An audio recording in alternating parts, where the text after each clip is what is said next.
নমো নমঃ। মানুষের জীবনে সহজে সাফল্য আসে না। লক্ষ্য অর্জনের জন্য নিয়মিত চেষ্টা, কঠোর পরিশ্রম এবং আত্মবিশ্বাস সবচেয়ে বেশি গুরুত্বপূর্ণ। প্রথমেই ব্যর্থতা আসতে পারে, প্রতিকূলতা আসতে পারে, কিন্তু এই সমস্ত বাধা বিপত্তি পেরিয়ে যদি এগোনো যায় তাহলেই জীবনে সফলতা আসবে। যেমন ধরুন, কৃষক যদি জমিতে বীজ বপন করে এবং তার নিয়মিত পরিচর্যা করে তাহলে একসময় তার ফসল পায়।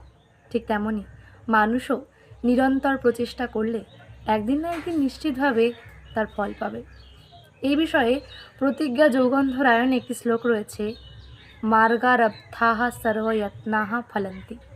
এর অর্থ হলো, যে ব্যক্তি নিষ্ঠা, অধ্যবসায় ও ধৈর্যের সঙ্গে পরিশ্রম করে সে কোনোদিনই বৃথা হয় না, একদিন না একদিন নিশ্চিতভাবে তার ফল লাভ করে। ধন্যবাদ।